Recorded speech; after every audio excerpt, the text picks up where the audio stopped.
ಒಂದು ಸಮಾಜವನ್ನು ಮೇಲೆತ್ತಬೇಕಾದ್ರೆ ಎಷ್ಟು ಕಷ್ಟ ನೋಡಿ ಒಬ್ಬ ಗುರುವಿನ ಹೋರಾಟ. ಒಬ್ಬ ಯೋಗಿ ಅಂದ್ರೆ ಅವ ತಾನು ಬೆಳೆಯುವುದಷ್ಟೇ ಅಲ್ಲ, ತನ್ನ ಸಮಾಜವನ್ನು ಬೆಳೆಸಬೇಕು, ಉಪಯೋಗಿ ಆಗಬೇಕು. ಒಬ್ಬ ಯೋಗಿ ಅಂತ ಯಾರಿಗೆ ಕರೆಯುವುದು ಅಂದ್ರೆ ಎಲ್ಲೋ ಹಿಮಾಲಯದ ಬೆಟ್ಟದಲ್ಲಿ ಕುಳಿತು ತಪಸ್ಸು ಮಾಡುವನು ಯೋಗಿ ಆಗುವುದಿಲ್ಲ. ಯಾರು ಲೋಕಕ್ಕೆ ಉಪಯೋಗಿಯೋ ಅವನೇ ನಿಜವಾದ ಯೋಗಿ, ಲೋಕೋಪಯೋಗಿ ಅವನಿಗೊಬ್ಬ ಗುರು. ಲೋಕಕ್ಕೆ ಉಪಯೋಗಿ ಆಗಬೇಕು. ಒಂದು ಸಮಾಜದ ಮನಸ್ಥಿತಿ ಏನಿದೆ, ಅವರನ್ನು ಕೇವಲ ಭೌತಿಕವಾಗಿ ಅಲ್ಲ, ಮಾನಸಿಕವಾಗಿ, ವೈಚಾರಿಕವಾಗಿ, ವಿಚಾರದಿಂದ ಎಲ್ಲರನ್ನು ಮೇಲೆತ್ತುವುದು. ನಮ್ಮಲ್ಲಿ ಆ ಭಾವನೆಗಳನ್ನು ತುಂಬುವುದು. ಒಬ್ಬ ಗುರು ನನ್ನಲ್ಲಿ ಅದ್ಭುತವಾದ ಭಾವನೆಗಳನ್ನು ತುಂಬುವುದು.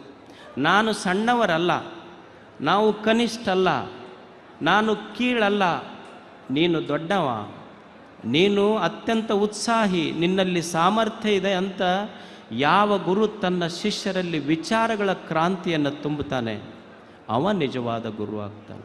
ತನ್ನ ಶಿಷ್ಯರಿಗೆ ಈ ಜಗತ್ತಿನಲ್ಲಿ ಯಾರೂ ಕೀಳಲ್ಲ, ಯಾರೂ ಶ್ರೇಷ್ಠ ಅಲ್ಲ.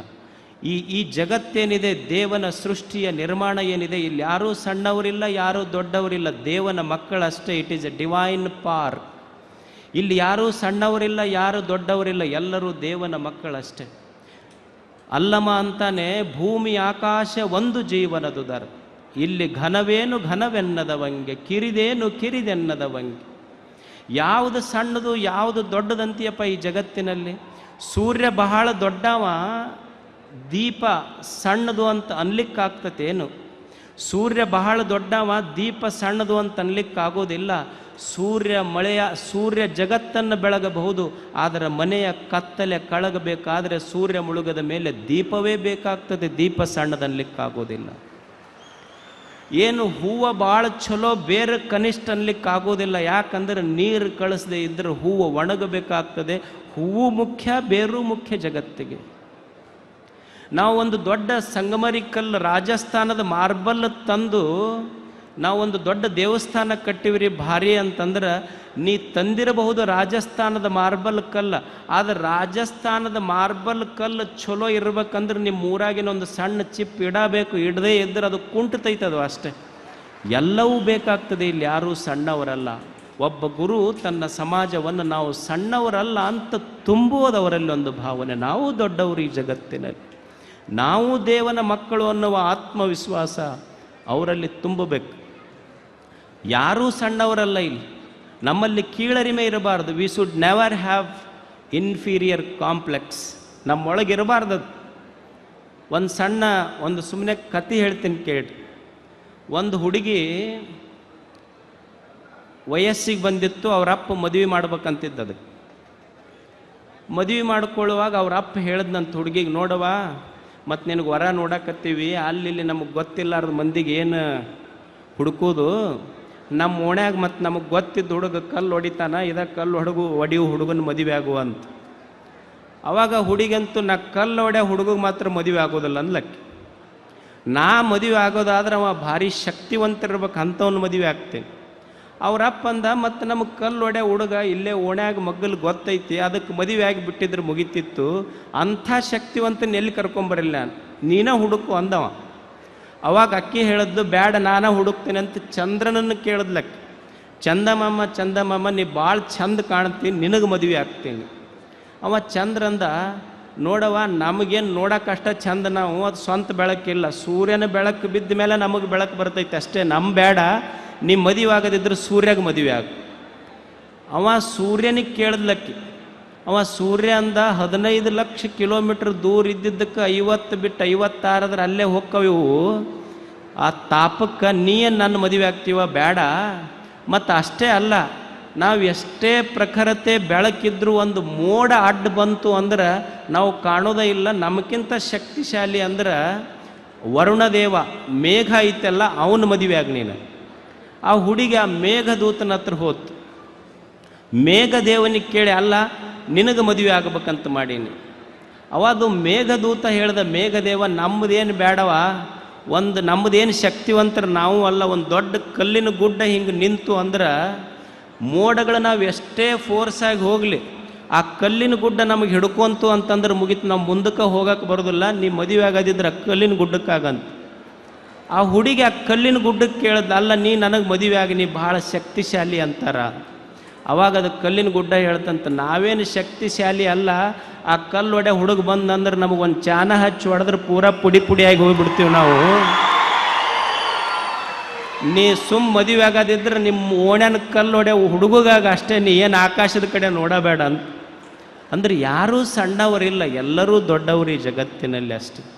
ಅದಕ್ಕೆ ಒಬ್ಬ ಗುರು ಒಬ್ಬ ಶಿಷ್ಯನಲ್ಲಿ ಅರಿವನ್ನು, ವಿಚಾರವನ್ನು, ಜಾಗೃತಿಯನ್ನು ಮೂಡಿಸುವವನು ನಿಜವಾದ ಗುರು ಆಗ್ತಾನೆ. ಆ ದಿಶೆಯಲ್ಲಿ ನಿಮ್ಮ ಗುರುಗಳು ಇಡೀ ಸಮಾಜದ ಮಕ್ಕಳಿಗೆ ಅವರಲ್ಲಿ ಶಿಕ್ಷಣವನ್ನು ತುಂಬುವುದು, ಶಾಂತಿಯನ್ನು ತುಂಬುವುದು, ಏಳಿಗೆಯನ್ನು ತುಂಬುವುದು, ಅಭಿವೃದ್ಧಿಯನ್ನು ತುಂಬುವುದು, ಇದೆಲ್ಲ ಗುರುಗಳು ಮಾಡ್ತಾ ಇದ್ದಾರೆ. ಅಂಬೇಡ್ಕರ್ ಅವರು ಒಂದು ಸುಂದರ ಮಾತು ಹೇಳ್ತಾರೆ, ಪ್ರತಿ ಸಮಾಜಕ್ಕೂ ಶಿಕ್ಷಣ ಎಷ್ಟು ಮುಖ್ಯ. ನಿನ್ನಲ್ಲಿ 2 ರೂಪಾಯಿ ಇತ್ತು ಅಂದ್ರೆ 1 ರೂಪಾಯಿ ನಿನ್ನ ಆಹಾರಕ್ಕಾಗಿ ಖರ್ಚು ಮಾಡಿ, 1 ರೂಪಾಯಿದು ಪುಸ್ತಕ ತಗೋ. ನಿನ್ನ ಹತ್ರ 2 ರೂಪಾಯಿ ಇತ್ತು ಅಂದ್ರೆ 1 ರೂಪಾಯಿ ಊಟ ಮಾಡು, ಆಹಾರಕ್ಕಾಗಿ ಖರ್ಚು ಮಾಡು, 1 ರೂಪಾಯಿದ್ದು ಪುಸ್ತಕ ತಗೋ. ಯಾಕಂದ್ರೆ 1 ರೂಪಾಯಿ ಕೊಟ್ಟ ಖರೀದಿಯ ಆಹಾರ ನಿನ್ನನ್ನು ಬದುಕಿಸ್ತೈತಿ, 2 ರೂಪಾಯಿ ಕೊಟ್ಟು ತಗೊಂಡ ಪುಸ್ತಕ ನಿನ್ನನ್ನು ಹೆಂಗೆ ಬದುಕಬೇಕು ಸಮಾಜದೊಳಗೆ ಅನ್ನುವುದನ್ನು ಕಲಿಸ್ತೈತಿ. ಪುಸ್ತಕ, ಶಿಕ್ಷಣ ಅಷ್ಟು ಮುಖ್ಯ. ಅದಕ್ಕಾಗಿ ಇಲ್ಲಿ ಗುರುಗಳು ಒಂದು ಶಿಕ್ಷಣ, ಸಮಾಜ ಎಲ್ಲವನ್ನು ಮಾಡಿದ್ದಾರೆ. ಅದಕ್ಕಾಗಿ ನಮ್ಮಲ್ಲಿ ಯಾವಾಗಲೂ ಕೀಳರಿಮೆ ಬೇಡ. ರವೀಂದ್ರನಾಥ್ ಟ್ಯಾಗೋರ್ ಅಂತಾನೆ, ದೇವರೆಲ್ಲದಾನ, he is there, you should never seek him in the dark corner of a temple. ದೇವರನ್ನು ಗತ್ತಲೆಯ ಗರ್ಭಗುಡಿಯಲ್ಲಿ ದೇವರನ್ನು ಹುಡುಕಬೇಡ ಮನುಷ್ಯನೇ. ಓಪನ್ ದ ಐಸ್, ನಿನ್ನನ್ನು ಕಣ್ಣು ತೆಗೆದು ನೋಡು ಒಂದು ಕ್ಷಣ. ದೇವರು ಕೇವಲ ಗರ್ಭಗುಡಿಗಳಲ್ಲಿಲ್ಲ, he is there where the tiller is tilling the hard grounds, where the path maker is breaking the hard stones, he is with them in sun and in shower. ದೇವರು ಕೇವಲ ಗರ್ಭಗುಡಿಗಳಲ್ಲಿಲ್ಲ, ದೇವನು ಎಲ್ಲಿದ್ದಾನಂತಂದ್ರೆ ಬಿಸಿಲು ಮಳೆಗೆ ಲೆಕ್ಕಿಸದೆ ದುಡಿಯುವ ರೈತನ ನೇಗಲಿನೊಳಗೆ, ಕಷ್ಟಪಟ್ಟು ಕಲ್ಲು ಒಡೆದು ಮನೆಗಳನ್ನು, ಮಂದಿರಗಳನ್ನು ನಿರ್ಮಿಸುವ ಕಲ್ಲು ಕುಟಿಗನ ಉಳಿಯೊಳಗೆ ದೇವರಿದ್ದಾನೆ, ಅದು ದೇವರ ನಿವಾಸ. ಅದು he is there with them in sun and in shower. ದೇವನು ಎಲ್ಲದರಲ್ಲಿದ್ದಾನೆ. ಅಂಥ ದಿವ್ಯತೆಯನ್ನು ನಿಮ್ಮೆಲ್ಲರ ಅಂತರಂಗದಲ್ಲಿ ತುಂಬಲಿಕ್ಕೆ ಪೂಜ್ಯ ಗುರುಗಳು ಇದೊಂದು ದೊಡ್ಡ ಕೆಲಸವನ್ನು ಇಲ್ಲಿ ಮಾಡ್ತಾ ಇದ್ದಾರೆ.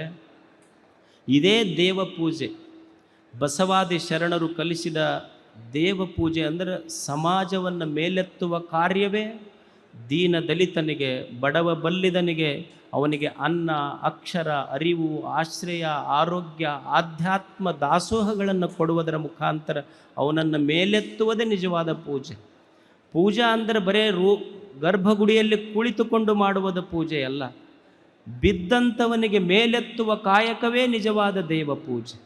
ಬಸವಣ್ಣವ್ರಿಗೆ ಕೇಳಿದ್ರಂತೆ ಯಾರೋ, ಅಲ್ರಿ ನೀವು ಇಲ್ಲಿ ಕೆಳಗಿದ್ದ ಜನರ ಸೇವಾ ಮಾಡಂತೀರಿ, ಇದನ್ನು ಮಾಡಿದ್ರೆ ದೇವ ಪೂಜೆ ಅಂತಿರಲ್ಲ, ದೇವ್ರು ನಾವೇನು ತಿಳ್ಕೊಂಡಿವಿ, ಮ್ಯಾಲದನಂತ ತಿಳ್ಕೊಂಡಿವಿ. ಇಲ್ಲಿ ಕೆಳಗಿರುವ ಜನಗಳ ಸೇವಾ ಮಾಡಿದ್ರೆ ಮ್ಯಾಲಿರುವ ದೇವರಿಗೆ ಹೆಂಗೆ ಪ್ರೀತಿ ಬರ್ತದೆ ಹೇಳ್ರಿ ನಮಗೆ? ಜನ ಕೆಳಗದಾರ, ಇವ್ರ ಸೇವಾ ಮಾಡಿದ್ರೆ ಮ್ಯಾಲಿರುವ ದೇವರಿಗೆ ಹೆಂಗೆ ಪ್ರೀತಿ ಬರ್ತದೆ? ಅವಾಗ ಬಸವಣ್ಣವ್ರು ಅಂತಾರೆ, ನೋಡ್ರಿಪ್ಪ, ಈಗ ಒಂದು ತೆಂಗಿನ ಗಿಡ ಐತಿ, ಒಂದು ತೆಂಗಿನ ಗಿಡಕ್ಕೆ ತೆಂಗಿನಕಾಯಿಯೊಳಗೆ ನೀವು ಮ್ಯಾಲ ಹೋಗಿ ಯಾರೂ ಸಕ್ರೆ ನೀರು ಅದಕ್ಕೆ ತುಂಬಿಲ್ಲ, ಯಾರೂ ಸಕ್ರೆ ನೀರು ತುಂಬಿಲ್ಲ, ನೀರು ಹಾಕಿದ್ದು ಬೇರಿಗೆ ಹಾಕಿರಿ, ಬೇರಿಗೆ ನೀರು ಹಾಕಿದ್ರು ಮುಟ್ಟಿದ್ದು ತೆಂಗಿನಕಾಯಿಗೆ ಹೆಂಗೆ ಮುಟ್ಟೈತೋ ಹಂಗೆ ಈ ಜಗತ್ತಿನೊಳಗಿರುವ ಜನರನ್ನು, ಬಡವರ ಬಲ್ಲಿದರ ಸೇವೆ ನೀ ಕೆಳಗಿದ್ದವನಿಗೆ ಮಾಡಿದೆ ಅಂದರೆ ಅದು ಮ್ಯಾಲಿದ್ದ ದೇವರಿಗೆ ತಾನೇ ಮುಟ್ತೈತದು ಅಂತ. ಮರದ ಬಾಯಿ ಬೇರೆಂದು ತಳಕೆ ನೀರೆರೆದರೆ ಮೇಲೆ ಫಲ್ಲವಿಸಿತ್ತು ನೋಡ, ಅದು ನಿಜವಾದ ಸೇವೆ.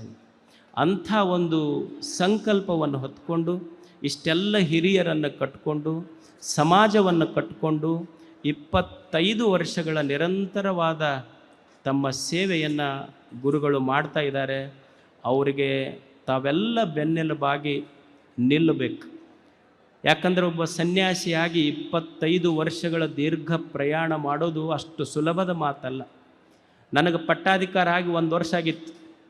ಒಬ್ಬ ಬಂದು ನಮಸ್ಕಾರ ಮಾಡಿ ಕಾಂಗ್ರೇಟ್ ಶ್ರೀ ಗುರುಗಳಂದ, ಅಂದ್ರೆ ಧನ್ಯವಾದಗಳು ತಮಗ ಅಂದ. ಎದಕ್ಕಪ್ಪ ಧನ್ಯವಾದ ಹೇಳಕತ್ತಿ ಅಂದೆ ನಾನು. ಇಲ್ಲ, ನೀವು ನಮ್ಮ ಮಠಕ್ಕೆ ಆಗಿ 1 ವರ್ಷ ಆಯ್ತು, 1 ವರ್ಷ ನಮ್ಮ ಮಠ ಚಲೋ ನಡೆಸ್ಕೊಂಡು ಹೋದ್ರಿ, ಅದಕ್ಕೆ ನಿಮಗೆ ಧನ್ಯವಾದ ಹೇಳ್ತೀವಿ ಅಂದವ. ಅದಕ್ಕೆ ನಾ ಅವನಿಗೆ ಹೇಳಿದೆ, ನೀವು ನಮಗೆ ಹೇಳೋದು ಬೇಡಪ್ಪ, ನಾವ ನಿಮಗೆ ಧನ್ಯವಾದ ಹೇಳ್ತೀವಿ. ಅವ ಭಕ್ತ ಕೇಳ್ದ, ಅಲ್ಲ 1 ವರ್ಷ ಆಗಿದ್ದು ನಿಮಗೆ ಹೇಳಬೇಕು, ನೀವು ಉಲ್ಟಾ ನಮಗೆ ಯಾಕೆ ಹೇಳಕತ್ತೀರಿ? ಅಲ್ಲ, 1 ವರ್ಷ ಆಗಿದ್ದಕ್ಕೆ ನೀವು ನಮಗೆ ಹೇಳಿರಿ, 1 ವರ್ಷ ಸುಮ್ಮನೆ ಮಠದಾಗ ಇರಕ್ಕೆ ಬಿಟ್ರಲ್ಲ, ಅದಕ್ಕೆ ನಿಮಗೆ ಹೇಳಕತ್ತೀವಿ ನಾವು ಅಂತ. ಬಿಡ್ಬೇಕಲ್ಲ ನೀವು ಸುಮ್ಮನೆ ನಮಗೆ. ಒಬ್ಬ ಸನ್ಯಾಸಿ, ಈಗ ನಿಮ್ಮ ಮನ್ಯಾಗ ಮಕ್ಕಳಿರ್ತಾರೆ, ಮಕ್ಕಳು ನಿಮ್ಮ ತೊಡೆ ಮೇಲೆ ಹೇಸಿಗೆ ಮಾಡ್ಕೊತಾರೆ, ಹೊಲಸು ಮಾಡ್ತಾರೆ. ನನ್ನ ಮಗ ಹೇಸಿಗೆ ಮಾಡ್ಯಾನಂತ ತಿಳ್ಕೊಂಡು ತೊಡೆ ಕೊಯ್ಕೊಂಡ ತಂದೆ ತಾಯಿ ಯಾರೂ ಭೂಮಿ ಮೇಲೆ ಇಲ್ಲ. ಆದರೂ ಒಂದು ಸಮಾಜ ನಡೆಸುವಾಗ ಸಣ್ಣ ಪುಟ್ಟ ಹೆಚ್ಚು ಕಡಿಮೆ ಹೆಂಗೆ ನಿಮ್ಮ ಮಕ್ಕಳನ್ನು ಕ್ಷಮಾ ಮಾಡಿ ನೀವು ಮ್ಯಾಲೆ ಎತ್ಕೊತೀರಲ್ಲ, ಸ್ವಾಮಿಗಳು ಅಂದರೆ ಸಮಾಜದ ಮಕ್ಕಳು, ನೀವು ಅವರನ್ನು ಮ್ಯಾಲೆ ಎತ್ಕೊಳ್ಳೋ ಗುಣ ಬೆಳೆಸ್ಕೋಬೇಕಾಗ್ತದೆ, ಅವರನ್ನು ದೊಡ್ಡವರನ್ನಾಗಿ ಮಾಡಬೇಕಾಗ್ತದೆ. ಒಬ್ಬ ಸನ್ಯಾಸಿಯ ಸೌಭಾಗ್ಯ ಎಂಥ ದೊಡ್ಡದು ಅಂದ್ರೆ, ನಾವೆಲ್ಲರೂ ಮನೆಯಾಗಿದ್ದಿದ್ರೆ ಬರೀ 2 ತಂದೆ ತಾಯಿಗೆ ಮಗುವಾಗುವ ಯೋಗ ಬರ್ತಿತ್ತು. ಇವತ್ತು ಸನ್ಯಾಸಿ ಆಗಿದ್ದಕ್ಕೆ ಸಮಾಜದ 1000 ತಂದೆ ತಾಯಿಗಳ ಮಕ್ಕಳಾಗುವ ಸೌಭಾಗ್ಯ ಇದು ಸನ್ಯಾಸಿಗಳಿಗೆ. ಅಂಥ ಒಬ್ಬ ಗುರುಗಳು, ಅವರ ಹೆಸರೇ ಸಿದ್ಧರಾಮ, ಇಮ್ಮಡಿ ಸಿದ್ಧರಾಮ ಅವರು. ಸಿದ್ಧ ರಾಮ, ಸಿದ್ಧ ಅಂದ್ರೆ ರೆಡಿ, ಅದರ ಅರ್ಥ ಎವರ್ ರೆಡಿ. ರಾಮ ಅಂದ್ರೆ ಯಾರು ತನ್ನ ಅಂತರಂಗದಲ್ಲಿಯೇ ಆನಂದವಾಗಿರ್ತಾನೆ, ತಾನೂ ಸಂತೋಷವಾಗಿರ್ತಾನ, ತನ್ನ ಸುತ್ತ ಇದ್ದವರಿಗೂ ಸಹಿತ ಸಂತೋಷವನ್ನು ಹಂಚುತ್ತಾನಲ್ಲ, ಅವ ರಾಮ. ಸಿದ್ಧ ಅಂದ್ರೆ ಸದಾ ಸಮಾಜ ಸೇವೆಗೆ ಸಿದ್ಧನಾಗಿರುವವನು, ತನ್ನ ಭಕ್ತರಿಗೆ ಸಂತೋಷವನ್ನು ಹಂಚುವವನು. ಅವ ಬರೇ ಇಮ್ಮಡಿ ಸಿದ್ಧರಾಮ ಅಲ್ಲ, ನಿಮ್ಮ ಭಕ್ತರು ಕೂಡಿದ್ರಿ ಅಂದ್ರೆ ಅವ 100 ಮಡಿ ಸಿದ್ಧರಾಮ, ಅವ 100 ಮಡಿ ಸಿದ್ಧರಾಮ, 1000 ಮಡಿ ಸಿದ್ಧರಾಮ. ಅಂಥ ಸಮಾಜದ ಗುರುಗಳಾಗಿ ತಮ್ಮೆಲ್ಲರನ್ನ ಮೇಲೆತ್ತುವ ಕೆಲಸ ಗುರುಗಳದ್ದು ನಡೆದಿದೆ. ಇದು ಸದಾ ಸದಾ ಬೆಳಕಾಗಿ ನಿಮ್ಮೆಲ್ಲರ ಅಂತರಂಗದಲ್ಲಿ ಗುರುಗಳು ಇರಲಿ ಅಂತ ಹಾರೈಸಿ ನಮ್ಮ ಮಾತುಗಳನ್ನು ಎಲ್ಲ ಪೂಜ್ಯರ ಪಾದಕ್ಕೆ ಅರ್ಪಿಸುತ್ತೇವೆ.